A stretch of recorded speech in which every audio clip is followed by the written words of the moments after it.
So in last class we discussed about these topics. What is capacity? What is demand in service, right? What is demand management? What is capacity management? And we discussed about some points, right?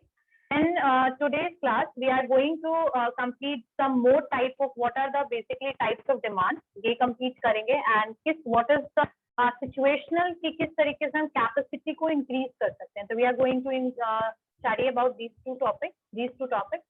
And what is the waiting line strategy? We are going to complete it as well, right? But before starting the class, and we will also do the revision work, that what are the various factors, what is the reason of services in the economic growth, or we can say how service sector is involved. Going to tell me about what is the meaning of demand management and what is the meaning of capacity management. Raise your hand. Raise your hand.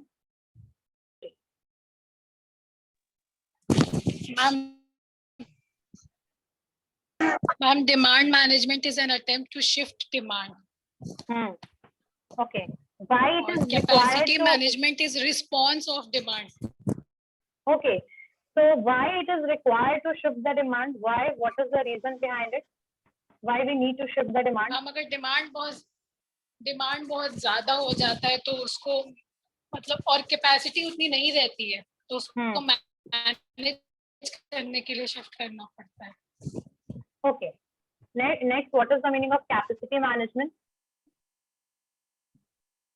Ma'am, capacity management is response of demand. Yeah, okay, it is a response of demand. ठीक है, चलिए ठीक है, ये तो एक line में हो गया. Who is going to tell me about that? What are the adjusting capacity to demand patterns? How will adjust the capacity with the demand pattern? What kind of strategy we can do in this? What kind of strategy we can use in this? Who is going to tell me about it? Raise your hand. How we are adjust the capacity with the demand? किस तरीके से हम करते हैं? What are the various strategies? Yes, ma'am. देख लीजिए, मैं एक बार कौन बताएगा मुझे इसका आंसर? ठीक है, चलिए. मैम फर्स्ट है उसमें scheduling down time during period. Ma'am उसमें हम लोग शेड्यूल करते हैं. अगर उसमें रश ज्यादा होगा तो हम लोग उसको टाइम को मैनेज करेंगे, या तो उसमें टाइम आगे अल्टर बढ़ा भी सकते हैं, और अगर मैम उसमें बाय चांस रश कम हुआ तो हम लोग टाइम को कम भी कर सकते हैं. Exactly. So we can basically reschedule the time and all, right? Yes, ma'am. हाँ, टाइमिंग जिस पीक टाइम पे जहाँ ज्यादा डिमांड रहेगा, ज्यादा कंज्यूमर्स रहेंगे, सर्विस देने वाले लोग लिमिटेड हैं, तो ऐसे केस में हमें शेड्यूल करना पड़ता है. किस चीज को? बेसिकली टाइमिंग को शेड्यूल करेंगे.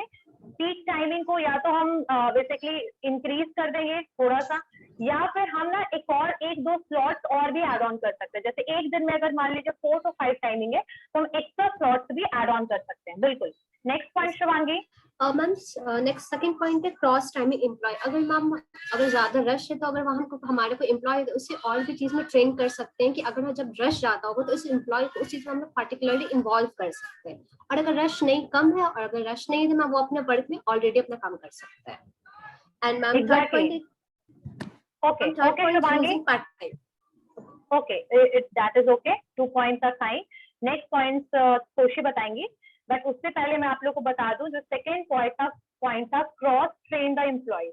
इसका मतलब ये होता है कि एम्प्लॉयज जो आपके पास हैं, जो एग्जिस्टिंग एम्प्लॉयज हैं, उनको हर डिपार्टमेंट के लिए आपको सुटेबल बनाना है. हर एक डिपार्टमेंट में वो अपना काम कर सके, परफॉर्म कर सके. ठीक है, कोर परफॉर्मेंस की बात नहीं हो रही, मैनेजमेंट की परफॉर्मेंस की बात हो रही है कि वो मैनेज कर सके. ठीक है, अब जो बेसिकली हॉस्पिटल में डॉक्टर्स है उसका रोल जो है वो कभी भी नर्स, और नर्स का रोल डॉक्टर नहीं कर सकता. But when we are talking about the management कि वहां पर मैनेज करने के लिए इतना बेसिकली सबको ट्रेनिंग आप दे दीजिए कि इन द रश टाइम और peak time they are able to manage the consumers properly, right. तो उनको क्रॉस ट्रेनिंग और थोड़ा सा स्किल इंक्रीज करने की जरूरत है किसकी? एम्प्लॉयज की. नेक्स्ट पॉइंट सोशी. हम use part time employees on contract basis, इससे भी हो जाएगा. और invite customer for the self service. What is the meaning of the third point? Third point जो आपने बोला है कि appoint employees as a contractual basis, as on contractual basis and all. What does it mean? Ma'am अगर बहुत ज्यादा customers आ रहे, बहुत ज्यादा डिमांड हो रहा है और आपकी कंपनी के पास ज्यादा एम्प्लॉयज नहीं है कि उसको बेयर कर सके, तो आप उस टाइम के लिए, कुछ समय के लिए पार्ट टाइम में कुछ एम्प्लॉयज रख लीजिए जो कि उस टाइम पे डिमांड को मैनेज करने में मदद करेंगे। वेरी उसके गुड। बाद है invite customer for the self service. तो इसमें कैपेसिटी इंक्रीज हो रहा है यानी question, then we are basically giving job to the some part time job हम किसी को दे रहे हैं, तो उसमें कैपेसिटी इंक्रीज हो रहा है यानी हो रहा है मैम। Very good. यहाँ पर आप रिसोर्स बढ़ा रहे हो बेसिकली, है ना, तो यहाँ पर कैपेसिटी जो है वो इंक्रीज हो रहा है। ठीक है, वेरी गुड। नेक्स्ट मैम फिर invite customer for self service, जैसे मैकडोनल्ड्स वगैरह, केएफसी वगैरह में सेल्फ सर्विस होता है, तो इससे भी कम हो जाएगा। खैर ये जो आप मैकडी वगैरह जो है, इसमें तो इनका ये पूरा पॉलिसी ही ऐसा है, मतलब इनकी जो कंपनी है ये ऐसे जो फूड चेन जो है ये इसी तरीके से वर्क ही करता है कि सेल्फ सर्विस का है। बट यहाँ पर अगर कभी जो कंपनीज इस चीज को फॉलो नहीं करती सेल्फ सर्विस का, पर वो कुछ टाइम के लिए फॉलो कर सकती हैं जब वो देख रही हैं कि हर एक कंज्यूमर पे कंसर्न पर्टिकुलर हर एक कस्टमर एग्जीक्यूटिव का नहीं हो सकता, यानी we can not entertain each and every employ. ठीक है, जैसे आपके एरो बेसिकली जो आपके एयर टिकट्स, बोर्डिंग पासेस वगैरह होते हैं जो आपको ऑनलाइन कियोस्क के थ्रू मिल जाएगी। ठीक है, आप अपने आप वहां पे बोर्डिंग टिकट्स वगैरह ले सकते हो। तो और फिर ATM, all these are examples of the self service where we don't need to go to the particular bank and particular airport, but we can do it online by the online process and by the help of the vending machines and all, right. तो ये हो गया self service. Next point, who is going to tell me the other point? चलिए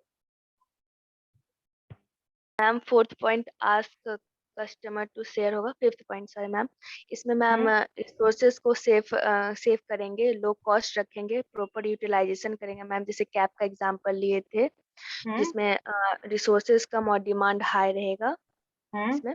और ma'am sixth, rent और share extra facility and equipment. इसमें ma'am मतलब कि एक्स्ट्रा प्लेस एक्स्ट्रा फैसिलिटी रखेंगे जो कि इंक्रीज पीक टाइम इंक्रीज करेगा, तो जैसे मशीनरी को एक्स्ट्रा रखेंगे। ये सब इसमें साइनेज का फैसिलिटी, एडवर्टाइजिंग का फैसिलिटी देंगे जो मतलब कि प्रॉब्लम ना हो कस्टमर को, वो आराम से अपना इंडिकेट कर सके अपना। और इसमें मैम सर्विस प्राइस बुकिंग देंगे, ऑनलाइन मैम होम डिलीवरी देंगे, ऑनलाइन कंसल्टेंसी देंगे मैम, प्रॉपर टाइम मैनेजमेंट इसमें करेंगे। Ask customer to share, very good. Ask customer to share, इसका मतलब बेसिकली क्या होता है कि जब आपके पास कैपेसिटी है बट जो आपके कंज्यूमर्स हैं उस कैपेसिटी को बेसिकली एक कंज्यूमर से यूटिलाइजेशन नहीं हो रहा है, यानी आपका कैपेसिटी ज्यादा है, डिमांड भी ज्यादा है, लेकिन एज पर द रूल एक कैब कोई बुक कर रहा है तो उसमें हम एक ही कस्टमर को ले जा सकते हैं, राइट। तो ऐसे केस में हम कुछ और भी फैसिलिटीज को इंक्रीज कर सकते हैं, और जैसे कि हम शेयर पे ध्यान देंगे, इससे कुछ कंज्यूमर्स को भी बेनिफिट होगा, उनको कॉस्ट बेनिफिट होगा, और बेसिकली कंपनी का बेनिफिट होगा कि वो डिमांड के हिसाब से कैपेसिटी को यूटिलाइज कर रहा है। तो यहाँ पर हम क्या कर सकते हैं, कस्टमर को कह सकते हैं कि आप शेयर कीजिए। ठीक है, एक और था रेंट और share extra facilities and equipment. ऐसा कंडीशन जब आए, यानी कि ऐसा सिचुएशन हो जब आपका डिमांड पीक पर है, ठीक है, तो ऐसे केस में आप कुछ इक्विपमेंट्स वगैरह, कुछ मशीनरीज वगैरह भी आप एक्स्ट्रा क्या कर सकते हैं, हायर कर सकते हैं, लीज पर ले सकते हैं, ताकि आप कैपेसिटी को थोड़ा इंक्रीज कर सके, राइट। तो यहाँ पर जो हम लिमिटेड रिसोर्सेज के साथ काम कर रहे थे उसको हम थोड़ा सा बढ़ा सकते हैं, ठीक है, कुछ टाइम के लिए, not for the permanent basis but for some time. तो ये तो हमारा बेसिकली क्या था कि हम किस तरीके से एडजस्ट कर सकते हैं कैपेसिटी को विद द डिमांड के हिसाब से हम किस तरीके से कैपेसिटी को इंक्रीज, डिक्रीज या फिर उसको यूटिलाइज सकते हैं। नेक्स्ट एक question, next topic on managing demand. अब हम किस तरीके से मैनेज कर सकते हैं डिमांड को, तो इससे भी 4 पॉइंट्स का डिस्कस किया था हमने। वो क्या क्या था, what are those 4 points managing demand? कौन बताएगा मुझे, रेज योर हैंड। करना, अगर डिमांड इंक्रीज हो तो उस हिसाब से वो उतनी प्रोडक्ट या सर्विस प्रोवाइड करना किसी भी कस्टमर को, ताकि वो डिलाइट या सेटिस्फाई हो सके। गुड, ठीक है, चलिए। Thank you ma'am. Okay, next who is going to tell me about it?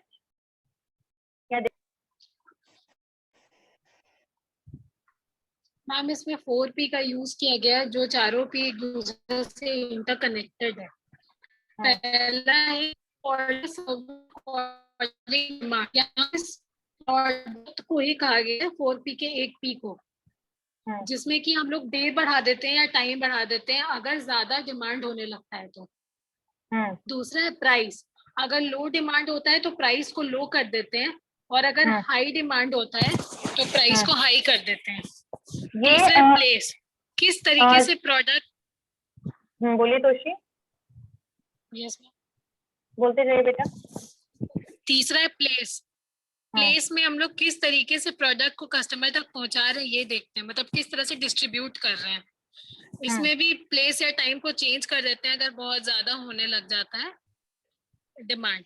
Last है प्रमोशन या कम्युनिकेशन, अगर हम लोग लॉन्च करते हैं तो ये हमारी ड्यूटी है कि हम लोग कस्टमर को ये चीज कम्युनिकेट करें। ठीक है, तो जो इसका टॉपिक का जो स्ट्रैटेजी से हम किस तरीके से डिमांड को मैनेज कर रहे हैं। ठीक है, तो जो पहला पॉइंट जो था प्रोडक्ट था, यानी कि जो प्रोडक्ट्स हैं आपके, आप उसमें चेंजेस ला सकते हैं अकॉर्डिंग टू द डिमांड।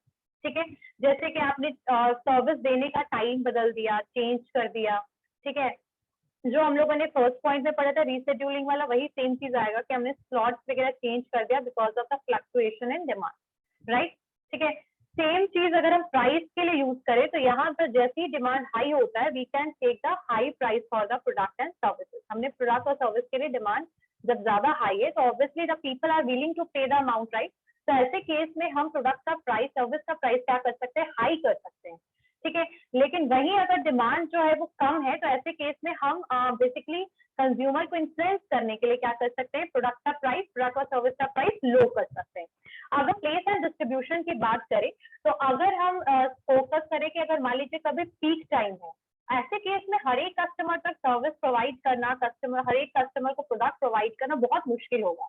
तो हम डिस्ट्रीब्यूशन स्ट्रैटेजी को बदल सकते हैं। जैसे बहुत बार हम होम डिलीवरी सिस्टम वगैरह भी लेकर आए हैं, यही एक अप्रोच है ताकि रेस्टोरेंट में बहुत ज्यादा भीड़ ना हो और लोग जो है घर में बैठे बैठे क्या ले सके, फूड मंगवा सके। ठीक है, फिर आपके वेंडिंग मशीन से इसके एग्जांपल्स होंगे कि बैंक ना जाके वेंडिंग मशीन से निकलना, बेसिकली पैसे वगैरह। एक बार इंश्योरेंस कंपनी जो थे वो भी क्या करते हैं, फॉर्म्स वगैरह जब एक बार कंज्यूमर ले जाते हैं अपने घर पे तो फिल करके वो घर से बेसिकली फॉर्म को ले जाते हैं। इसके लिए उन्होंने एक्स्ट्रा एम्प्लॉइज एंड एजेंट्स भी हायर कर रखा है इंश्योरेंस कंपनीज में। तो ये भी एक डिस्ट्रीब्यूशन का पार्ट, जहाँ पर हम डिस्ट्रीब्यूशन स्ट्रैटेजी को बदल देते हैं, चेंज कर देते हैं because of the high demand. अगर हम फोर्थ की बात करें तो दैट इज प्रमोशन। यहाँ पर हम सर्विस को प्रमोशन के पॉइंट ऑफ व्यू से हम डिमांड को कैसे मैनेज कर सकते हैं, यानी कि प्रमोशन की हेल्प से हम डिमांड को कैसे मैनेज कर सकते हैं। तो यहाँ पर एक पॉइंट ये आएगा कि हम अपने कंज्यूमर्स को हमेशा कम्युनिकेट करते रहें। जैसे अगर कोई पीक टाइम है तो ऐसे केस में हम आपको जो सर्विस है वो थोड़ा सा लेट प्रोवाइड सकते हैं। तो इसके बारे में इंफॉर्मेशन आप प्रमोशन के थ्रू, एडवर्टीजमेंट करके, या फिर कुछ बेसिकली एक अलग से बोल सकते हैं ना कि एक अलग से मेल करके इसके बारे में आप उनको इन्फॉर्म कर सकते हो, कम्युनिकेट कर सकते हो। जब डिमांड बढ़ रहा है तो ऐसे केस में आप जो है उनकी डिमांड को एक फिक्स टाइम पे फुलफिल नहीं कर सकते हैं, और इसके लिए मतलब दे आर ऑल्सो अपोलोजाइजिंग कि like we are unable to serve you within this day and all. तो ये एक तरीके से कम्युनिकेशन आप करते रहिए about the high demand and you just need to tell the consumer so that they will be aware of this thing. ठीक है, तो ये चारों जो थी आपकी चीजें, किसमें थी, managing demand by the help of marketing mix. अब मैं कुछ आपको डिमांड के सिचुएशंस क्या क्या होते हैं, मतलब किस टाइप्स ऑफ डिमांड क्या क्या होंगे, इसमें टाइप्स ऑफ डिमांड क्या क्या होंगे, तो उसमें आप कुछ लिख लीजिए पॉइंट, या फिर बोल सकते हैं कि सर्विस डिमांड मैनेजमेंट, सिर्फ टॉपिक डालिए सर्विस डिमांड मैनेजमेंट, मतलब डिमांड के सिचुएशंस वगैरह कैसे कैसे हो सकते हैं, तो उसमें आप लिख सकते हैं। ठीक है, डिमांड सिचुएशन कैसे हो सकते हैं। एक आपको हो सकता है निगेटिव डिमांड। निगेटिव डिमांड का मतलब क्या होता है कि जहां पर आपका जो प्रोडक्ट या सर्विस है उसकी डिमांड जो है मार्केट में ज्यादा नहीं है या बिल्कुल निगेटिव है, बिल्कुल कम है। ठीक है, ये कब होता है, निगेटिव डिमांड कब होता है, जब आप जो आपका रिस्पॉन्स है मार्केट का आपके सर्विस के लिए, यानी जो आप ऑफर कर रहे हैं उसके लिए बिल्कुल निगेटिव है, लोग आपकी सर्विस को लेना नहीं चाह रहे। ठीक है, पीपल जो है वो जानते हैं आपके प्रोडक्ट के बारे में, आपके सर्विसेज के बारे में, दे हैव नॉलेज, ठीक है। People are aware of your feature of services, ठीक है। बेनिफिट्स ऑफर्ड, यानी कौन कौन से बेनिफिट्स आप दे रहे हो ये भी उनको पता है, बट जब वो कंपेयर कर रहे हैं बाकी सर्विसेज एंड प्रोडक्ट से, तो वो नहीं आपके प्रोडक्ट और सर्विस को बेटर मान रहे हैं और उसका डिमांड नहीं है आपके प्रोडक्ट एंड सर्विस का। तो ऐसे केस को हम कहते हैं negative demand, negative demand situation. ये जो मैं बता रही हूँ ये एक डिमांड सिचुएशन है, ठीक है। तो डिमांड सिचुएशन क्या क्या है सर्विस डिमांड मैनेजमेंट में? डिमांड सिचुएशन, तो सबसे पहला सिचुएशन क्या होगा? निगेटिव डिमांड, यानी कि आपके प्रोडक्ट का जो है मार्केट में डिमांड नहीं है, ठीक है। तो ऐसे केस में आपको क्या लगता है कि you need extreme demand management, आपको डिमांड मैनेजमेंट करने की क्या जरूरत है? You need to promote the product, you need to improve your product, आप अपने प्रोडक्ट और सर्विस को इम्प्रूव कीजिए ताकि कस्टमर आपके सर्विस को यूज करे। इसमें आपको डिमांड जो है हाइप वाला सिचुएशन नहीं है, आपको कैपेसिटी बढ़ाने की जरूरत नहीं है। आप नॉर्मली जो है अपनी कैपेसिटी बढ़ाना है, लेकिन किस चीज में? बेसिकली कंज्यूमर को मोटिवेट करने में अपने प्रोडक्ट की तरफ, प्रोडक्ट एंड सर्विस की तरफ। तो नेक्स्ट स्टार्ट करते हैं। तो निगेटिव डिमांड हो गया। नेक्स्ट है एक जगह पे निगेटिव डिमांड है, यानी आपके प्रोडक्ट के बारे में अवेयरनेस है, लोग जानते हैं पर खरीदना नहीं चाह रहे हैं, दैट इज इंटेंशनल, ठीक है। That is intentional, that people don't buy the product, still they are aware about your product and services. अभी हम सर्विस की बात करें, प्रोडक्ट को हटा दीजिए। तो पीपल और consumers know about your services but still they don't want to buy the product, that is intentional. एक कंडीशन होता है नो डिमांड का। नो डिमांड का मतलब क्या होता है? निगेटिव और नो डिमांड में क्या डिफरेंस है कि नो डिमांड का इंटेंशनल नहीं होता। नो डिमांड, समझ में आई बात? वहां पर कमी कहाँ से होती है? मार्केटर्स की तरफ से, सर्विस प्रोवाइडर की तरफ से प्रॉब्लम होती है। कैसी प्रॉब्लम होती है? लोगों को अवेयर नहीं कराया होता है, लैक ऑफ मतलब अवेयरनेस नहीं होता है लोगों को, ठीक है। इनसफिशिएंट इंफॉर्मेशन प्रेजेंट होता है, ठीक है। तो ऐसे केस में जब वो लोगों को इंफॉर्मेशन ही नहीं है आपके सर्विस के बारे में, तो how they are going to take the service, right? तो इसको हम कहते हैं नो डिमांड, ठीक है। नो डिमांड, हाँ, नो डिमांड, नो डिमांड। तो नो डिमांड में क्या होता है? This demand situation exist either due to unawareness, ये तब एग्जिस्ट करेगा जब अनअवेयरनेस होगा, कंज्यूमर्स को इसके बारे में नॉलेज नहीं होगा, अनअवेयरनेस। इनसफिशिएंट इंफॉर्मेशन, यानी कि इंफॉर्मेशन ही नहीं है किसके बारे में? सर्विस के बारे में, किसको? कंज्यूमर को। क्लियर हो गया? तो इसको कहते हैं नो डिमांड। अब ऐसे केस में मार्केटर को क्या करना चाहिए? ऐसे केस में जैसे फर्स्ट वाले केस में जब सर्विस का डिमांड प्रॉपर नहीं होता है, तो हमें प्रॉब्लम को देख करके क्या करना चाहिए? हमें डिमांड को इंक्रीज करने की कोशिश करनी चाहिए। तो दोनों केस में हमें डिमांड इंक्रीज करना है। फर्स्ट में आप अपनी एग्जिस्टिंग सर्विस को इम्प्रूव कर सकते हैं। सेकेंड, जो नो डिमांड वाला सिचुएशन है, यहाँ पर मार्केटर फोकस कर सकता है एडवर्टीजमेंट में, ज्यादा से ज्यादा एडवर्टाइज कीजिए, सोशल मीडिया का यूज कीजिए आप प्रॉपरली, ठीक है। इंस्टा एंड अभी तो फेसबुक का टाइम है, तो we can basically promote our brand by using this technique. तो आप अपने एडवर्टीजमेंट कीजिए अपने प्रोडक्ट के, सर्विस के बारे में, ठीक है। और कोशिश कीजिए कोई प्रमोशनल कैंपेन वगैरह अगर आप कर सकते हैं तो वो भी कीजिए। कम्युनिकेट करने की कोशिश कीजिए, सर्विस क्या क्या ऑफर किया जा रहा है फर्म के द्वारा, इसके बारे में। कितने कंज्यूमर जो हैं वो इंटरेस्टेड आपके सर्विस के बारे में जानने के लिए, तो पर्सनली भी आप कम्युनिकेट कर सकते हैं उनसे। तो इस तरीके से बेसिकली नो डिमांड के सिचुएशन को आप बेसिकली क्या कर सकते हैं? नो डिमांड के सिचुएशन को क्या कर सकते हैं? कोप अप कर सकते हैं नो डिमांड के सिचुएशन से, डिमांड इंक्रीज कर सकते हैं। अब इन दोनों केस में हमें कैपेसिटी को इंक्रीज करने की जरूरत है, लेकिन नॉट अ केस जहां पर हमें लोगों को मैनेज करा, कंज्यूमर को मैनेज करने की प्रॉब्लम नहीं है। यहाँ पर कंज्यूमर को अवेयर कराने वाली बात है। तो यहाँ पर हमें क्या करना है? बेसिकली हमें प्रमोशनल टेक्निक्स बेटर यूज करना है ताकि डिमांड इंक्रीज हो। तो ये दोनों टर्म जो है negative and no demand, clear हो गया सबको? Negative demand and no demand समझ में आ गया? नेक्स्ट एक होता है seasonal demand. Seasonal demand,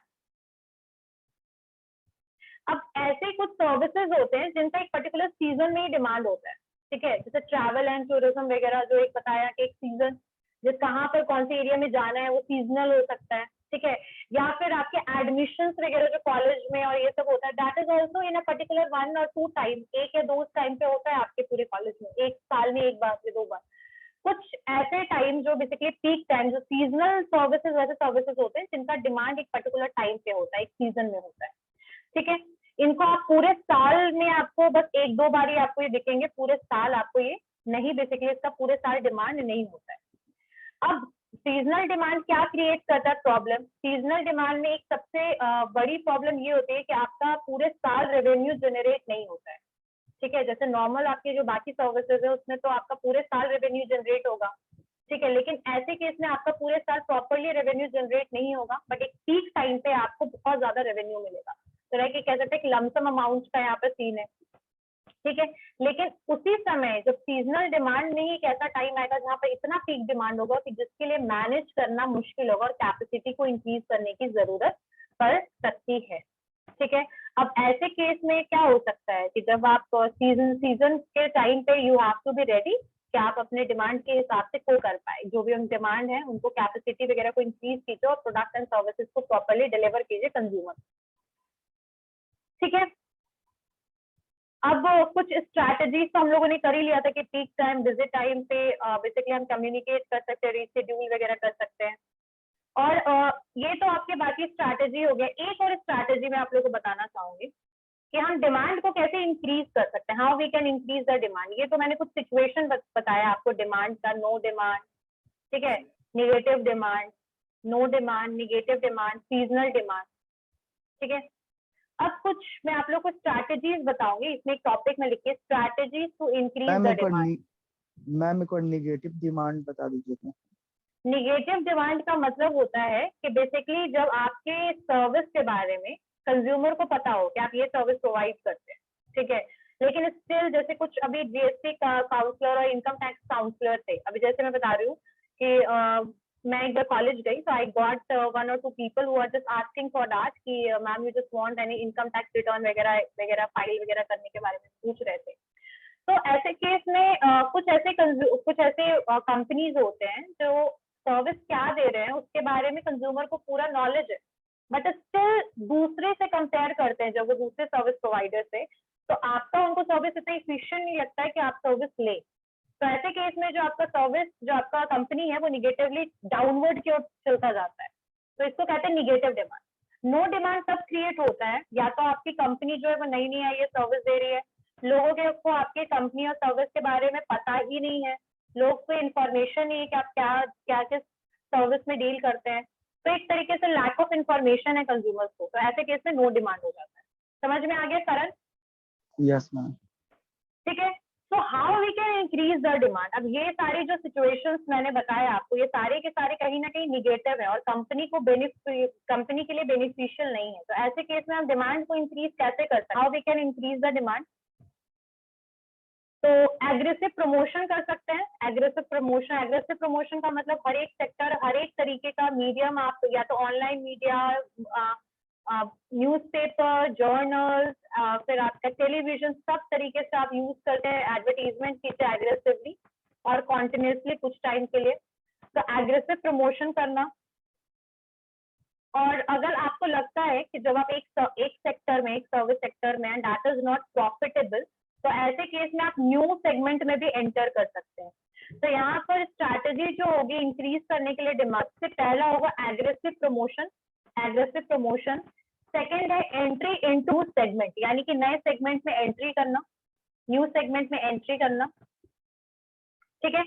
third होगा कि offering the price incentive discounts and all, offering the price incentive discount, यानी कि अगर आपको लग रहा है कि आपके सर्विस का डिमांड नहीं, तो ऐसे केस में आप क्या कर सकते हैं, ऑफर कीजिए उनको, कुछ डिस्काउंट दीजिए, ठीक है, डिस्काउंट वगैरह दीजिए उनको, कुछ प्राइस इंसेंटिव, कुछ बेसिकली उनको अब बोल सकते हैं कि सेल्स प्रमोशन टेक्निक भी आप यूज कर सकते हैं, जैसे कि ये कूपन्स वगैरह भी, आजकल तो बहुत ज्यादा कूपन्स मिलते हैं कि next when you will do the purchase then you will get the 10% 20% discount, when you will refer the friends you will get 10% discount.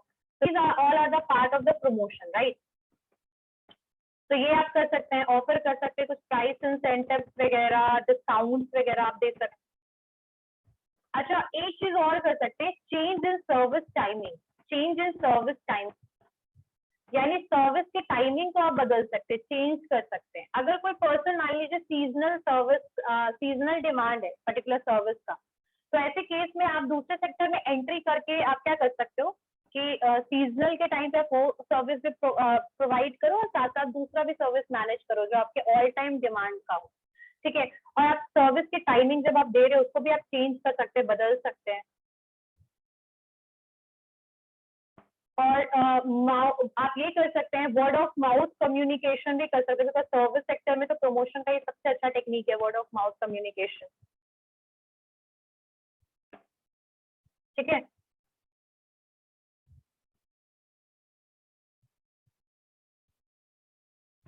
तो ये स्ट्रैटेजीज थे कि किस तरीके से आप डिमांड को इंक्रीज कर सकते हैं, लाइक एग्रेसिव प्रमोशन कीजिए, नए सेगमेंट में एंट्री कर जाइए, ठीक है। ये कब सिचुएशन होगा, ये डिमांड का सिचुएशन कब होगा, जब हमें इंक्रीज करने की जरूरत है, जब हमारा डिमांड एज सच नहीं होगा। We are not talking about the peak high demand, we are talking about the low demand. In that case we just need to use this strategy to increase the demand. फिर mouth बोल सकते हैं, mouth publicity कर सकते हैं, फिर service convenience या फिर एक्स्ट्रा एड ऑन सर्विस कर सकते हैं ताकि कस्टमर के लिए कन्वीनियंस हो, ठीक है।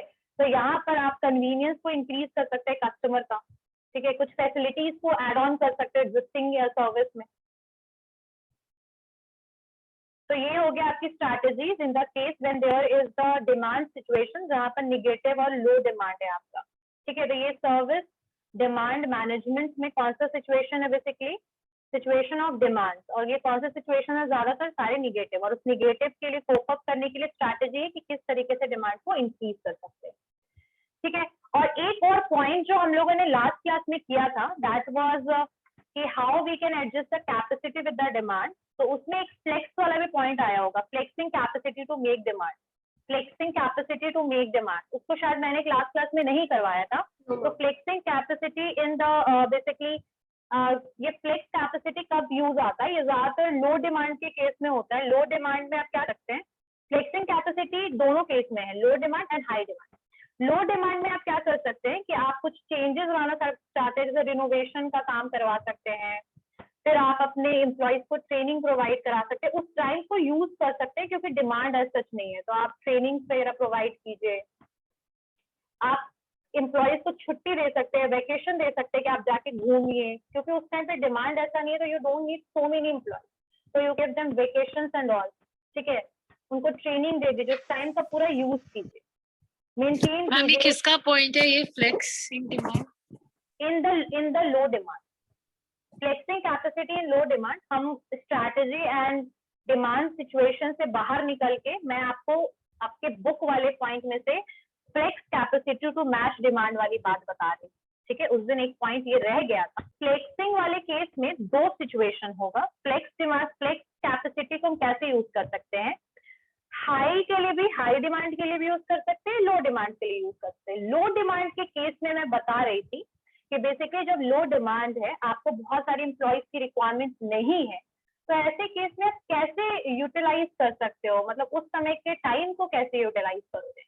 तो उस केस में आप कुछ चीजें कर सकते हो, जैसे कि ट्रेनिंग प्रोग्राम्स आपने ऑर्गेनाइज कर दिया वहाँ के एम्प्लॉयज के लिए। कंज्यूमर ज्यादा आ नहीं रहे हैं, तो जो आपके एम्प्लॉयज वो फ्री हैं काइंड ऑफ, तो वो ट्रेनिंग आराम से कर सकते हैं। कुछ एम्प्लॉयज जिनको छुट्टी लेनी है, वेकेशन पे जाना है, तो आप उनको वेकेशन पे भेज सकते हैं, ठीक है। आप रिनोवेशन का काम कर सकते हैं, परफॉर्मेंस मेंटेनेंस, कुछ पॉलिसीज वगैरह में चेंज करना है तो आप वो कर सकते हैं। कुछ नया बदलाव लाना चाहते हैं अपनी सर्विस बेसिकली सेक्टर में, जो भी आप कंपनी है उसमें अगर आप चेंज लाना चाहते हैं, तो उस विद इन दैट टाइम आप चेंजेस कर सकते हैं। इंटर्न्स वगैरह अगर आप हायर करना चाहते हैं तो वो भी आप कर सकते हैं। तो ये आपका था फ्लेक्सिंग कैपेसिटी को हम कब कैसे कैसे इसको यूटिलाइज करेंगे लो डिमांड में। सेकेंड आपका है हाई डिमांड। जब आपका हाई डिमांड का सिचुएशन होगा तो इसमें फ्लेक्सिंग कैपेसिटी के लिए आप क्या कीजिएगा, आप यहाँ पर स्ट्रेच कीजिएगा टाइम को, लेबर को, फैसिलिटीज को, इक्विपमेंट को। Flexing capacity to meet the low demand, तो उस केस में तो मैंने आप लोगों को सब बता दिया। जब हाई डिमांड होगा तो आप क्या कर सकते हैं, आप स्ट्रेच कर सकते हैं किसको, बेसिकली लेबर को, लेबर, टाइम को, फैसिलिटीज को, इक्विपमेंट को, ठीक है। तो ये आप यूज कर सकते हैं किसमें, जब हाई डिमांड हो। तो यहाँ फ्लेक्सिंग कैपेसिटी जो है, ये जो हम लोगों ने पूरे पॉइंट्स किए लगभग ये फ्लेक्सिंग ही कैपेसिटी पढ़ा है, लेकिन एक जगह पे स्पेशली दिया हुआ है कि demand to high demand to low, इसीलिए मैंने इसको एक बार आप लोगों को बता दिया। तो हमने एक अभी जो टॉपिक कंप्लीट किया है कि जब डिमांड जो है वो बेसिकली जो डिमांड सिचुएशन है सर्विस डिमांड मैनेजमेंट में, जो एक डिमांड सिचुएशन है जब डिमांड बेसिकली निगेटिव वे में है, निगेटिव टर्म में है, जैसे negative demand, no demand and seasonal demand. तो ऐसे केस में हम डिमांड को कैसे इंक्रीज कर सकते हैं, ये वाला पॉइंट हमने अभी किया। किसी को कोई डाउट है इसमें? किसी को कुछ पूछना है इसमें? ठीक है, अब यहाँ पर कुछ टाइप्स ऑफ कैपेसिटी प्लानिंग है। ठीक है, किस तरीके से आप कैपेसिटी प्लान कर सकते हो। ठीक है, तो यहाँ पर आप क्या क्या चीजें कर सकते हो, जैसे कि आप थोड़ा सा आप इंक्रीज कर सकते हो इक्विपमेंट के थ्रू, मतलब आप ज्यादा इक्विपमेंट लेकर आइए। कैपेसिटी को इंक्रीज करने के लिए आप जैसे कोई बस की सर्विस दे रहा है तो बसेस वगैरह इंक्रीज करना, इक्विपमेंट्स बढ़ाना, मशीनरीज बढ़ाना, तो ये आपकी कैपेसिटी वगैरह में आएगा। आप डेवलप कर सकते हैं, अवेलेबल रिसोर्स जो है उसमें और भी रिसोर्सेज को ऐड ऑन कर सकते हैं। ठीक है, और बेसिकली आप आइडेंटिफाई कर सकते हैं कि डिमांड के हिसाब से हमारे पास जो एग्जिस्टिंग रिसोर्सेज हैं वो प्रॉपर है या नहीं, कैपेबल, वो एग्जिस्टिंग रिसोर्सेज कैपेबल है कि नहीं आपके डिमांड को मैनेज करने के लिए। तो कैपेसिटी मैनेजमेंट एक आइडेंटिफिकेशन की तरह भी यूज हो सकता है इसको। ठीक है, एक रिस्पॉन्स तो है ही, रिस्पॉन्स की तरह यूज कर सकते हैं। फिर हम कैपेसिटी को देखते हुए कैपेसिटी मैनेजमेंट में कि जब आपका डिमांड बढ़ जाता है तो आप कैपेसिटी को कैसे क्या कर सकते हो, तो हम लोगों ने पढ़ लिया, इसलिए मैं शॉर्टकट बता रही हूँ कि बेसिकली कैपेसिटी मैनेजमेंट का काम यही है कि बेसिकली ये देखना कि आपके पास कितने रिसोर्सेज प्रेजेंट हैं, और जो रिसोर्सेज जो प्रेजेंट है बेसिकली वो प्रॉपर आपके डिमांड को मैनेज करने के लिए कैपेबल है या नहीं। तो एक आइडेंटिफिकेशन का भी रोल कैपेसिटी का होता है, कैपेसिटी को आइडेंटिफाई करने का होता है। कैपेसिटी मैनेजमेंट का काम बता रही हूँ। Capacity management in any of the company, उसका क्या क्या काम होगा, जितना डिमांड है उस हिसाब से हमारे पास कैपेसिटी है या नहीं, रिसोर्सेज प्रेजेंट है या नहीं, हमें कितने एड ऑन इक्विपमेंट्स और रिसोर्सेज लेकर आना है। ठीक है, अगर कोई ज्यादा पीक टाइम है और रिसोर्सेज लिमिटेड है तो ऐसे केस में हमें प्रायोरिटाइज कर देना पड़ेगा चीजों को कि पहली प्रायोरिटी हम किसको दे, फिर सेकंड प्रायोरिटी हम किसको दे। तो ये सारी कैपेसिटी मैनेजमेंट में होगा। ठीक है, चीजों को एनालाइज कीजिए, आगे फ्यूचर में आपका डिमांड कितना इंक्रीज हो सकता है वो भी हम कैपेसिटी मैनेजमेंट में चेक कर सकते हैं डेटा के थ्रू। ठीक है, हम एक हिस्टोरिकल डेटा वगैरह देख सकते हैं, पहले का पास्ट एक्सपीरियंस के हिसाब से हम आगे के भी डिमांड को प्रिडिक्ट कर सकते हैं, उस हिसाब से हम अपने आप को रेडी कर सकते हैं। ठीक है, अपने आप को सफिशिएंट बना सकते हैं कितने रिसोर्सेज वगैरह में, ताकि डिमांड हर एक कंज्यूमर को फुलफिल हो। तो these all are the part of the capacity management. ठीक है, एडवांटेजेस वगैरह क्या है कैपेसिटी मैनेजमेंट का, ऑब्वियसली आपके डिमांड को ये मेंटेन करेगा, कंज्यूमर में ये क्या करेगा, सेटिस्फैक्शन लीड करेगा, क्योंकि कैपेसिटी इंक्रीज, डिमांड फुलफिल होगा कंज्यूमर का, तो सेटिस्फैक्शन लेकर आएगा। मार्केटिंग या ब्रांडिंग बोल सकते हैं, आपके कंपनी का जो बेसिकली प्रमोशन करेगा। ठीक है, गुडविल इंक्रीज करेगा आपकी कंपनी का। तो ये आपकी कैपेसिटी मैनेजमेंट में हुआ कि अगर आप प्रॉपरली रिसोर्सेज वगैरह जो है वो फुलफिल कर पा रहे हो अपने रिसोर्सेज से डिमांड कंज्यूमर का, तो कहीं ना कहीं it is going to show the positive face of your company to the consumer. तो ये था आपका कैपेसिटी मैनेजमेंट और डिमांड मैनेजमेंट। किसी को कुछ पूछना है इसमें? Anyone have any doubt in this topic? किसी को कुछ पूछना है इसमें? चलिए, तो हम वेटिंग लाइन स्ट्रैटेजी की तरफ बढ़ जाते हैं। वेटिंग लाइन स्ट्रैटेजी की तरफ हम मूव ऑन कर जाते हैं कि वेटिंग लाइन स्ट्रैटेजी क्या होता है। अच्छा, नाम से क्या लग रहा है? नाम से क्या लग रहा है? कोई कस्टमर वेट कर रहा है सर्विस के लिए। किस किस के लिए? सर्विस लेने के लिए। अच्छा, वेटिंग लाइन का मतलब क्या लग रहा है? एक लाइन जहाँ पे कस्टमर वेट कर रहा है। ज्यादातर सर्विस सेक्टर्स में या फिर प्रोडक्ट परचेज करने में या मार्केट में ये होता है कि जब आपके जो कस्टमर्स हैं, they have to wait for their number to get the services and all. It is refers to a queue. Basically एक लाइन कहते हैं कि बेसिकली एक वो ट्रेडिशनल लाइन भी लगते हैं लोग, ऐसा नहीं कि ट्रेडिशनल लाइन भी लोग, आज वैक्सीनेशन लेना था तो वो एक लाइन ही था, क्यू था, that is a waiting line, right. अब वेटिंग लाइन जो है, this is not a positive sign for any company. अगर आपका वेटिंग लाइन जो है बहुत ज्यादा इंक्रीज हो रहा है, आप कंज्यूमर को मैनेज नहीं कर पा रहे हैं, लोग बढ़ रहे हैं, बहुत ज्यादा इंक्रीज हो रहे हैं और वो बेचारे इंतजार कर रहे हैं, ऐसे केस में क्या लगता है कि इंसान का फ्रस्ट्रेशन लेवल इंक्रीज होगा या नहीं होगा? होगा। तो यहाँ पर वही चीज है बेसिकली कि जो वेटिंग लाइन को किसी भी कंपनी को कैसे मैनेज करना चाहिए, क्या क्या ऐसी स्ट्रैटेजीज है जिसको यूज करना चाहिए जो एक पॉजिटिवली वर्क करे किसी कंपनी के लिए और कस्टमर भी डिलाइट और सेटिस्फाई होकर जाए। ठीक है, क्या क्या बेसिकली तरीके हो सकते हैं। तो एक तरीके से जो वेटिंग लाइन है ये एक क्रिटिकल इशू है किसी भी कंपनी के लिए, किसी भी सर्विस प्रोवाइडर के लिए। इसके लिए मतलब इसको डील करना एक बहुत बड़ा इशू इसलिए है क्योंकि यहाँ पर जो कस्टमर्स जो हैं वो इसको बहुत निगेटिवली ले लेते हैं। ठीक है, क्योंकि अगर आप खा बैठे हैं, जो कहा जाता है ना कि if you are sitting idle, तो that is very much difficult for any people कि आप कोई काम नहीं करे और आप आइडल बैठे हैं फॉर टेकिंग सर्विस। तो it leads to obviously frustration, dissatisfaction. तो यहाँ पर ये डील करना है एक तरीके से कस्टमर्स के साथ, हमें डायरेक्ट डील करना है, उनके वेट टाइम को और अपनी सर्विस को भी इम्प्रूव करना है। वेटिंग लाइन में क्या प्रॉब्लम्स, क्या क्या चीजें हैं, ज्यादातर ये कहाँ होता है, ज्यादातर आप डेली लाइफ में देखते तो बैंक में कई बार होता है when you are going to सब चेक के लिए, तो खैर अभी तो बॉक्स वगैरह स्टार्ट हो गए, when you are depositing the amount, और इसी चीज को रिड्यूस करने के लिए आजकल आपके वेंडिंग मशीन डिपॉजिट करने के लिए भी अमाउंट आपको अवेलेबल मिल जाएंगे बैंक में। सारे बैंक में नहीं है but you will get in some bank side. ठीक है, कुछ बैंक में आपको मिल जाएगा, अभी सारे में तो नहीं आए हैं but you will get it. तो यहाँ पर वेटिंग लाइन को कई बार फेस करना पड़ता है जब आप बैंक में जाते हैं, जब आप कार को पार्क करने के लिए जाते हैं। ठीक है, ऐसे केस में आपको मतलब आप एक ऐसे सिचुएशन में होते हो जहाँ पर आपको फ्रस्ट्रेशन भी हो रहा है बट फिर भी आपको सर्विस लेना है। अब ऐसे केस में कंपनी के ऊपर निगेटिव क्या होगा कि जो अगर कंज्यूमर को ऐसा लगेगा कि उनके पास अगर अल्टरनेटिव है तो वो दूसरी कंपनी की तरफ मूव कर जाएंगे जहां पर उनको वेटिंग लाइन और ये क्रिटिकल इशू को फेस ना करना पड़ेगा। तो the consumer can shift in any other alternative as well. ठीक है, तो यहाँ पर इसको मैनेज करना, इसके लिए फॉर्मुलेट करना स्ट्रैटेजीज को, रिड्यूस करना वेट लाइन को, क्रिएट करना डिलाइट कस्टमर्स को, ये थोड़ा मुश्किल टास्क है और साथ साथ में ये आपकी कंपनी पे एक एडिशनल कॉस्ट को भी अप्लाई करता है, यानी आपको इसके लिए एडिशनल फी रीपे करना पड़ेगा। ठीक है, तो अब यहाँ पर हम वेटिंग लाइन में कुछ और चीजें हैं। आई थिंक वेटिंग लाइन में आप लोग को लिखना है कुछ पॉइंट। द वेटिंग लाइन और Q management is a big issue or a critical issue for a service industry.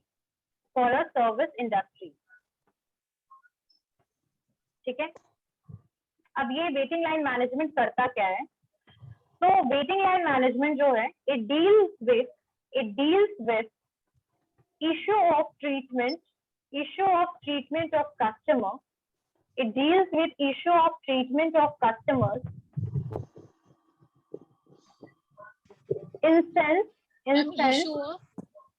issue of treatment of customers. Instance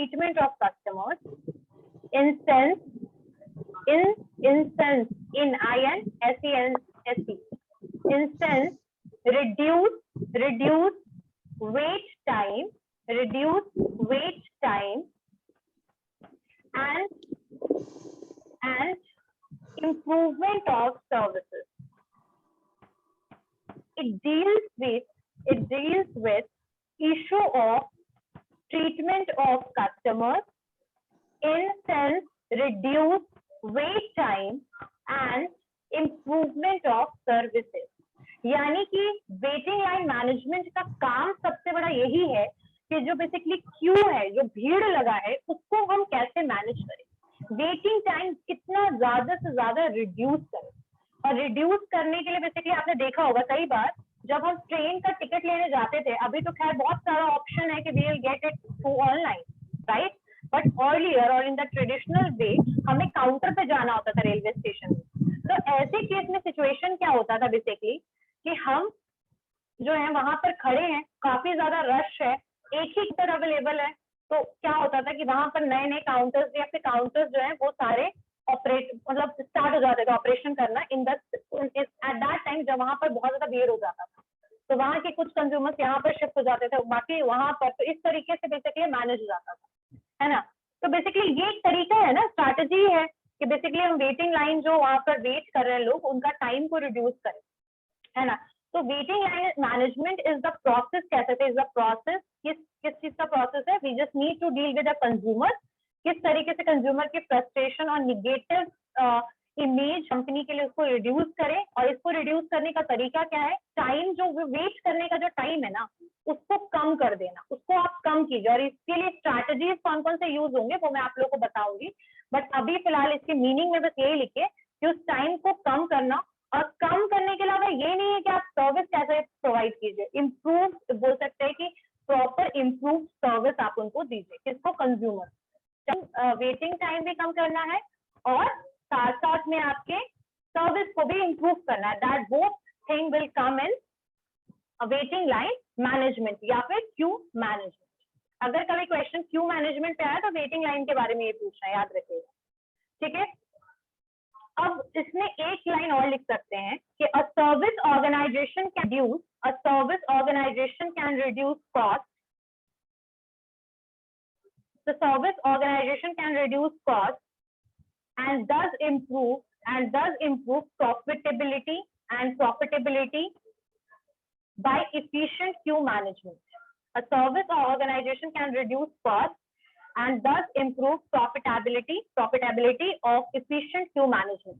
यानी कि अगर लगे ऐसा इंपॉर्टेंट लगे तो कंपनी क्या कर सकती है, सर्विस प्रोवाइडर कंपनी क्या कर सकती है, प्रोडक्ट या सर्विस के कॉस्ट को लो कर सकती है और क्यू मैनेजमेंट को बेसिकली क्या कर सकती है, इफिशिएंट और मतलब इफिशिएंट कर सकती है, इंप्रूव कर सकती है, ठीक है। कॉस्ट रिड्यूस कीजिए, इंप्रूव कीजिए प्रॉफिटेबिलिटी वगैरह को इफिशिएंट क्यू मैनेजमेंट के लिए,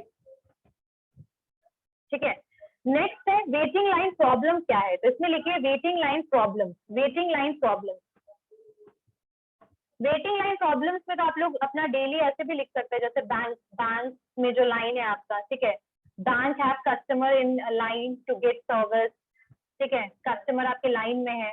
आपके LIC वगैरह जो है ऑफिसर्स, उसमें भी यही सिनारियो है, ज्यादातर गवर्नमेंट वाले में या फिर प्राइवेट वाले में, लेकिन गवर्नमेंट वाले में कंपैरेटिवली थोड़े ज्यादा होते हैं वेटिंग लाइन, क्योंकि रिसोर्सेज काफी कम अवेलेबल होते हैं ना, मतलब we have not so many alternative बनवाना है, तो आधार कार्ड तो ऑब्वियसली रजिस्टर्ड ऑफिस में बनेगा ना, कहीं पर भी तो नहीं बनवा सकते हैं, है ना। तो हमारे पास लिमिटेड रिसोर्सेज जब प्रेजेंट होते हैं तो ऐसे केस में क्या होता है कि आपको वेट करना पड़ता है, तो लेकिन हमारे पास ऑप्शंस प्रेजेंट नहीं होते हैं। लेकिन सारे सर्विस इंडस्ट्रीज में ऐसी चीजें नहीं है कि आप सारे सर्विस में आपके पास अल्टरनेटिव्स नहीं है, सब में है। तो मैं गवर्नमेंट के लिए कैसे मतलब फिर आपके कार पार्किंग के लिए वेट करना एंड ऑल, ठीक है। तो वेटिंग लाइन का जो प्रॉब्लम बेसिकली यही है कि यहाँ पर जो एक मिनट आपके जो लोग हैं कंज्यूमर्स जो हैं उनको प्रॉपरली मैनेज नहीं करना because of lack of resources, because of lack of basically आपका वेटिंग लाइन मैनेजमेंट। तो इसमें वेटिंग लाइन प्रॉब्लम्स में आप बस यही लिख सकते हो कि 5 घंटे तक स्लॉट नहीं आना, ठीक है, डेली बेसिस पे कुछ चीजें हैं जो वेट करना पड़ता है सर्विस लेने के लिए, तो ये सारी आपकी प्रॉब्लम्स। तो इसको आप अपनी मन से 2-3 लाइन इस पे आप लिख सकते हैं, लिख लोगे तोशी, ठीक है, कि क्या क्या प्रॉब्लम्स है। टाइम वेस्ट होता है आपका, है ना, एफर्ट लगता है, रिसोर्स लगते हैं, आप एज अ कंज्यूमर पैसे लगा के कहीं जा रहे हो और आपको वहां पर वेट करना पड़ रहा है, तो all these things comes under the loss of the consumers के लिए लॉस है। इसीलिए इस प्रॉब्लम को जितना जल्दी मैनेज कीजिएगा उतना बेटर है, ठीक है। अब हम आते हैं कुछ अपने पॉइंट, अब कैसे मैनेज कर सकते हैं वेटिंग लाइन को, ठीक है। तो आप रीडिजाइन कर सकते हैं क्यूइंग, जो आपकी क्यूइंग सिस्टम है, यानी जो क्यू जो आपने बना रखा है, तो लोग जो खड़े हैं अगर, तो आप उनको बैठने के लिए दे दीजिए फैसिलिटीज वगैरह, ठीक है। तो ये आप कर सकते हैं, रीथिंक कर सकते हैं आपकी क्यूइंग सिस्टम वगैरह को आप कैसे चेंज कर सकते हैं, शॉर्ट कैसे कर सकते हैं, ज्यादा रिसोर्सेज, जैसे मैंने बताया था कि ज्यादा काउंटर्स वगैरह ओपन हो जाना, दिस इज द बेसिकली क्या है, ये एक तरीके से क्यू को मैनेज करना, ठीक है। और आप मैनेज कर सकते हैं कस्टमर के बिहेवियर को with the perception of wait, ठीक है, वर्चुअल वेट। अब यहाँ पर जो सबसे पहला जो आपका पॉइंट आ रहा है, वर्चुअल वेट कर सकते हैं, टेलरिंग यानी कि कस्टमाइज कर सकते हैं queuing system with the different segment. क्या virtual wait, virtual wait, online wait करना, वर्चुअल वेट, ठीक है। अब जैसे वेट सिर्फ आपको ऐसा थोड़ी है कि आपसे वेट कर रहे हैं कहीं पर किसी पर्टिकुलर जगह पे जाके, तो फिजिकल वेट तो वो होता है, लेकिन कुछ ऐसे वेट होते हैं जहां पर आप प्रोसेस कर दिया आपने कोई चीज and you are waiting for this कि पूरा वो डन हो, ठीक है। जैसे पेमेंट कर दिया and you are waiting for the process, all these things comes under the waiting, right. तो यहाँ पर किस तरीके से मैनेज कर सकते हैं वेटिंग लाइंस को, तो सबसे पहला है कि हम rethinking design of the queuing system.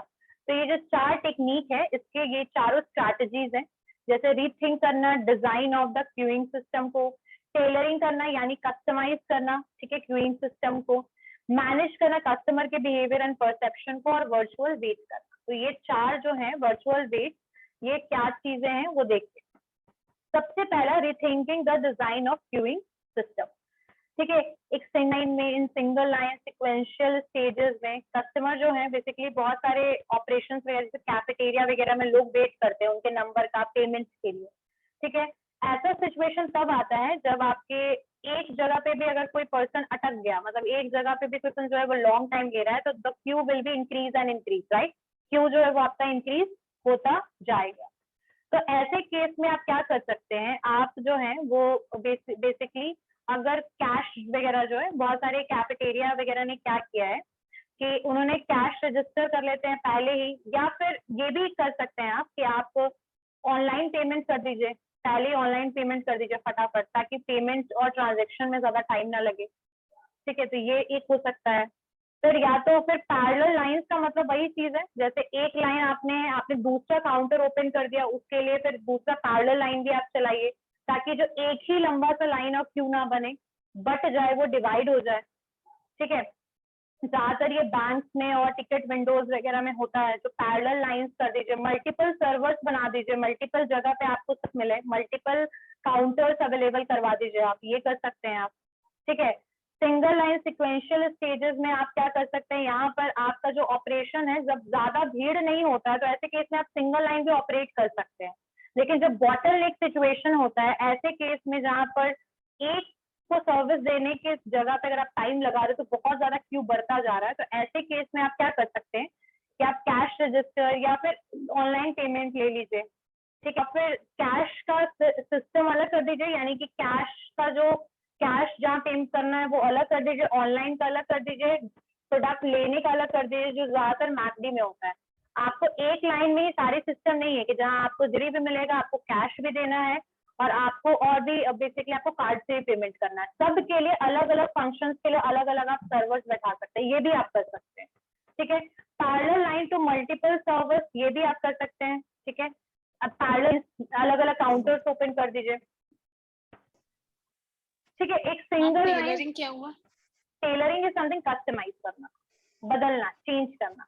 जैसे टेलर्स कपड़े अकॉर्डिंग टू फिट के हिसाब से बनाते हैं ना, तो उस किस हिसाब से बनाते हैं, पर्टिकुलर हर कंज्यूमर के हिसाब से बनाते हैं, वैसे हर एक कंज्यूमर के डिमांड के हिसाब से कस्टमाइज करना चीजों, ठीक है, बदलते रहना, चेंज कर देना, मॉडिफाई कर देना, ठीक है। A single line to multiple servers, ठीक है। एक ही सिंगल लाइन है लेकिन बहुत सारे मल्टीपल बेसिकली आपके सर्वर्स हैं, जैसे कि स्नेक कह रहे हैं, कॉमनली नोन एज स्नेक। इस टाइप की जो वेटिंग लाइन होती है वो सॉल्व करती है problem of parallel line, parallel lines to servers to moving at different speed. तो यहाँ पर क्या हो सकता है, जैसे चीजें कि स्नेक वाला सिनेरियो क्या होता है, ये देखिए। जैसे मान लीजिए कि यहाँ 2 काउंटर है, काउंटर 1 और काउंटर 2, और मान लीजिए काउंटर 3। अब यहाँ पर मान लीजिए कि आपके बहुत सारे लोग हैं, यहाँ पर भी आपके बहुत सारे लोग हैं, और यहाँ भी आपके बहुत सारे लोग, मतलब so many peoples are in queue. अब जैसे ही ये वाला क्यू इतना शॉर्ट हो गया, और ये वाला क्यू सेम जगह पे है, और ये वाला जो क्यू है ये इतना शॉर्ट हो गया, तो यहाँ के लोगों को यहाँ ट्रांसफर कर देना, कुछ लोगों को यहाँ ट्रांसफर कर देना, इसके लोगों को यहाँ ट्रांसफर कर देना। मतलब जितना जो क्यू शॉर्ट होता जाएगा, आप दूसरे जो क्यू के लोग हैं उनको आप उस जगह पे शिफ्ट करते जाएंगे। तो इसको कहते हैं स्नेक। मतलब स्नेक देखो सीधा नहीं चलता है, like this. The same situation is applied in this case, जहां पर आपके पास जैसे क्यू बहुत सारे पैरेलल क्यूज हैं।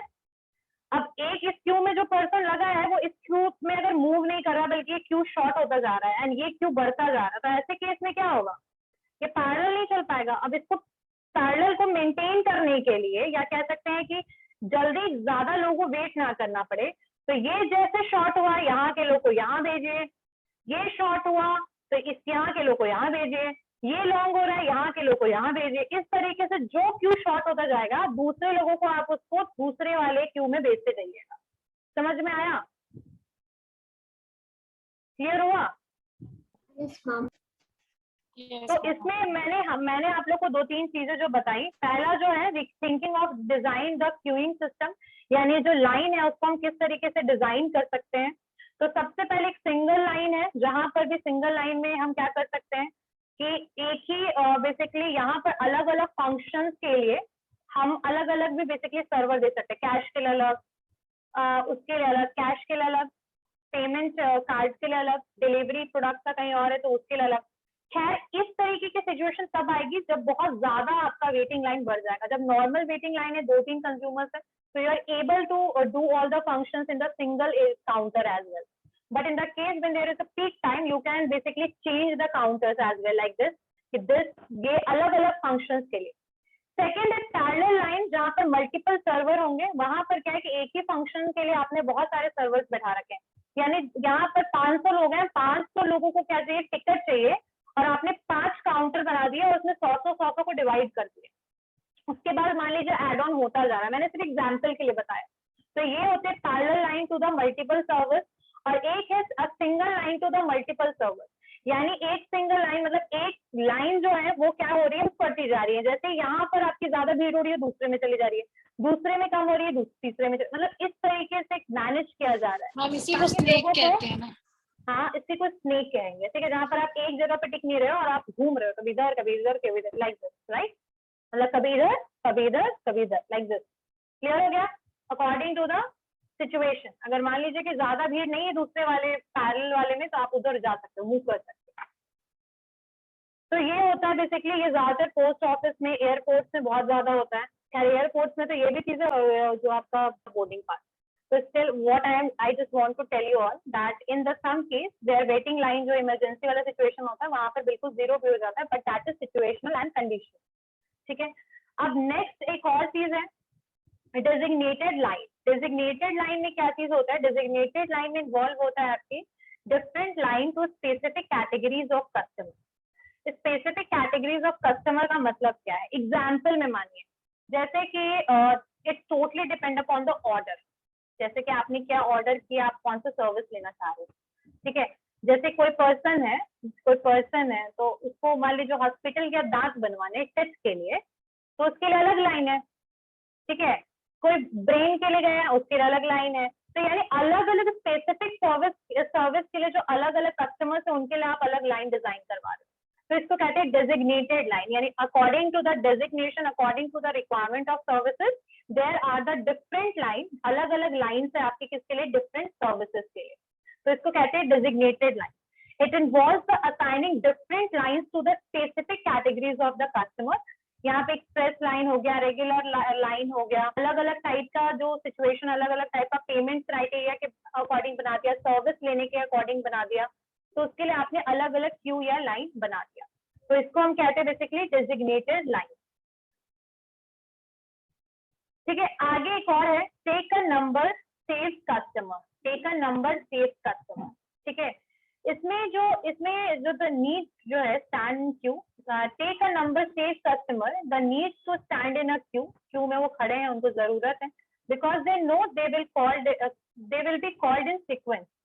अब यहाँ पर सिचुएशन क्या है, जहाँ पर कस्टमर का परसेप्शन ऑलरेडी एक तरीके से क्रिएटेड है कि यहाँ पर जो भी लोगों को बुलाया जाएगा वो सीक्वेंस में बुलाया जाएगा, जो पहले आएगा वो पहले सर्व होगा, जो सेकंड आएगा वो सेकंड में सर्व होगा, ठीक है। इस प्रोसीजर में आपको अलाउ होता है किस तरीके का, आपको यहाँ पर बैठने का पूरा छूट है, आप आराम से बैठिए, ठीक है, रिलैक्स कीजिए, और आपको इस मीन टाइम पे आपको और भी चीजें हैं, जैसे आपको अगर आपको जाना है, बाहर जाना है, आप बाहर जा सकते हो, आपको कोई ऐसा नहीं कि आप एक बार एंट्री हो गए तो आपको अलाउ नहीं है बाहर जाना, ऐसा कुछ नहीं है, वेट कीजिए।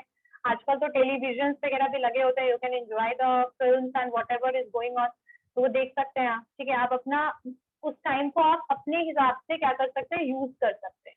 तो इन दिस केस जहां पर कस्टमर्स को पता है, ये this is the situation where the customers know that they will called when they will, जब उनका टाइम आएगा, जब उनका सीक्वेंस के हिसाब से लोगों को बुलाया जाएगा। ऐसा नहीं कि पहले आपको बुला लेते, ऐसा नहीं है। हाँ, वो मैंने बताया conditional emergency always applies, right, but in the same thing कि जो बेसिकली सीक्वेंस के हिसाब से बुलाया जाएगा, तो लोगों को पता है ये चीज, तो उनको पहले मौका नहीं मिलेगा। और ये ज्यादातर कहाँ होता है, जो मैं पहले बता रही थी, आपकी गवर्नमेंट जो बेसिकली कंपनीज हैं, गवर्नमेंट जो आपका सेक्टर है, वहां पर गवर्नमेंट ऑफिस में, फिर कुछ हॉस्पिटल्स में भी ये सिचुएशन होता है, कुछ सुपरमार्केट्स वगैरह हैं, कुछ ट्रैवल एजेंट्स क्या, ऐसा होता है कि जहाँ पर customer knows that if they are standing in a queue they will called in sequence.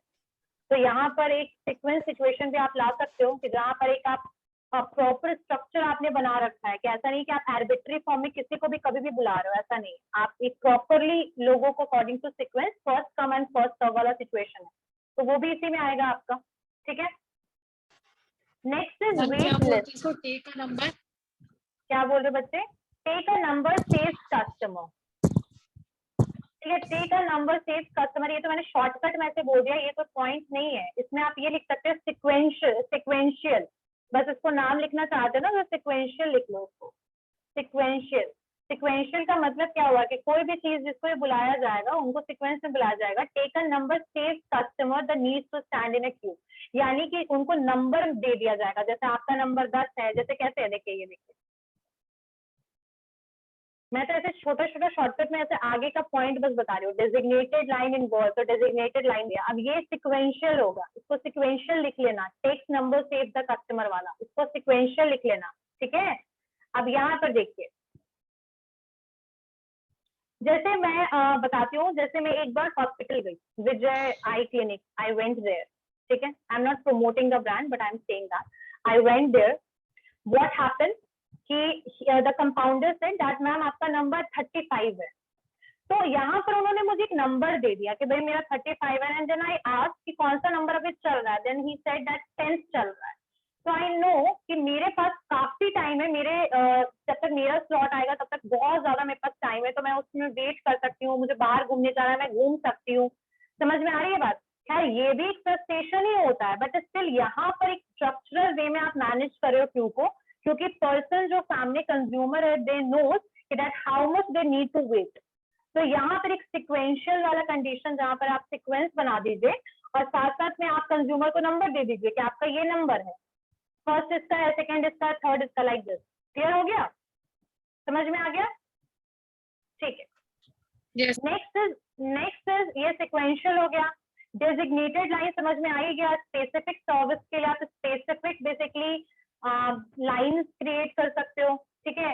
और एक और बताया था पैरेलल लाइंस की मल्टीपल सर्वर्स दे दीजिए आप। सारे लोग जो है वो एक ही सर्विस लेने के लिए आए हैं, लेकिन आपने मल्टीपल उनको बांट दिया है, मल्टीपल सर्वर्स की फैसिलिटी आप उनको दे रहे हैं। एक सिंगल लाइन सर्वर है लेकिन वो स्नेक है, जैसे ही आपका एक इधर जाएगा, जैसे आपके कम होते जाएंगे, you can move toward the other Q. तो ये है एक सिंगल लाइन है जो नॉर्मल हर जगह पे होता है, कैफेटेरिया वगैरह पे। लेकिन अगर इन केस अगर कोई बॉटल नेक सिचुएशन आ जाए, भीड़ वाला सिचुएशन आ जाए, तो you can do also that, you can basically आप सेपरेट कर सकते हैं बाकी के फंक्शन, जैसे कैश पेमेंट के लिए अलग, क्रेडिट कार्ड के लिए अलग, कार्ड पेमेंट के लिए अलग, डिलीवरी के लिए अलग, ऑर्डर टेकिंग के लिए अलग। तो लाइक इस तरीके से आप क्या कर सकते हैं, बदल सकते हैं सिचुएशन को, जो वहां बॉटल नेक सिचुएशन हो, ठीक है। अब नेक्स्ट जो है that is wait list. Restaurants often have the wait list where the people put their names down and wait until their name is announced. Yani wait list is something where you just need to write your name that you are here for this particular service, and they ask कि ma'am जैसे ही आपका number आएगा we'll call you.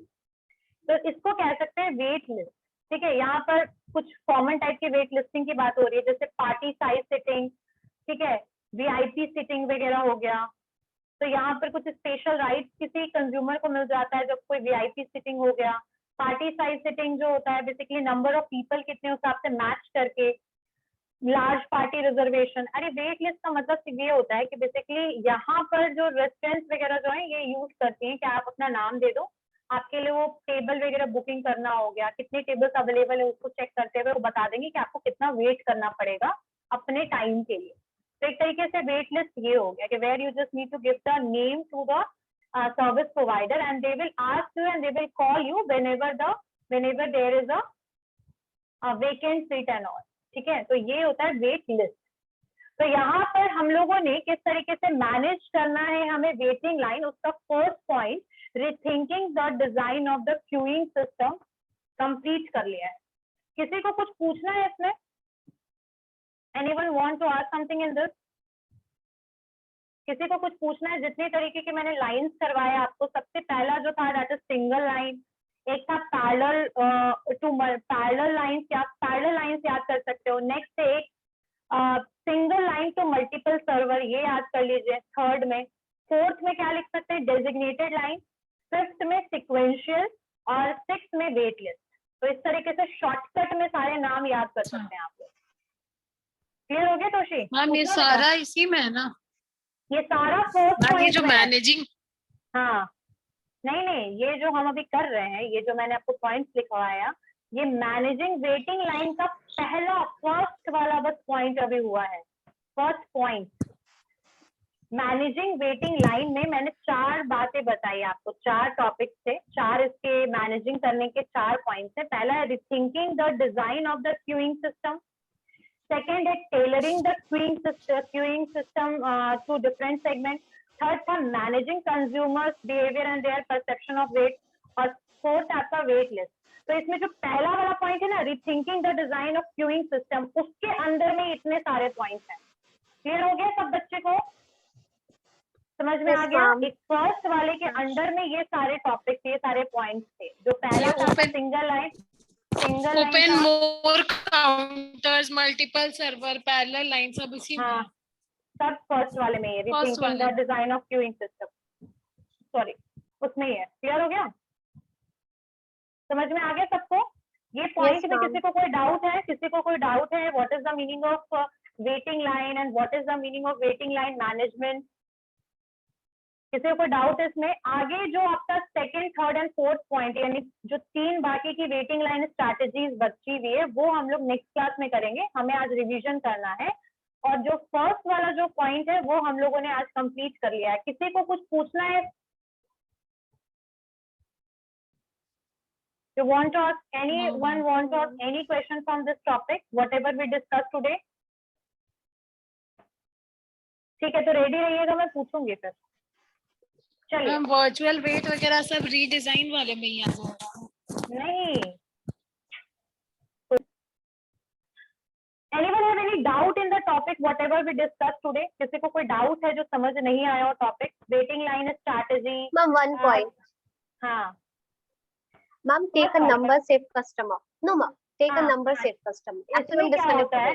हाँ, इसमें actual में क्या होता है कि जैसे आपको सीक्वेंस में ही भेजा जाएगा सर्विस लेने के लिए। जैसे मान लीजिए कि मैं एक हॉस्पिटल में गई और मुझे बोल दिया वहां के रिसेप्शन में बोल दिया कि मैम आपका नंबर 35 है, आपका नंबर 35। तो उन्होंने मुझे एक नंबर दे दिया कि मेरा जो नंबर आएगा वो है 35। और अब मैं पूछूंगी कि भाई कितना नंबर चल रहा है, तो उन्होंने बोला 10th नंबर चल रहा है। तो आई अंडरस्टैंड, मतलब मेरा कितना मुझे वेट करना है, तो मैं एक तरीके से अंदाजा लगा सकती हूँ जब मुझे उन्होंने एक नंबर दे दिया। तो ये सिक्वेंशियल वे में जब आप किसी कस्टमर को भेजते हैं सर्विस के लिए और उसके लिए आप उनको नंबर प्रोवाइड करते हैं, तो that is known as sequential.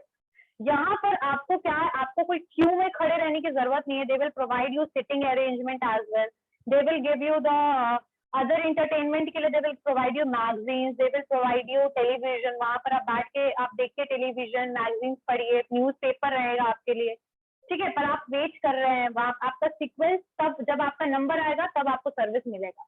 उसके लिए कंपनी क्या करती है, आपको एक नंबर प्रोवाइड कर देती है, ठीक है। एक ऑर्डर नंबर बोलते नहीं है, जैसे 1 नंबर 2 नंबर 3, जैसे मैं फर्स्ट कम फर्स्ट सर्व वाला सिचुएशन यहाँ पर अप्लाई हो रहा है।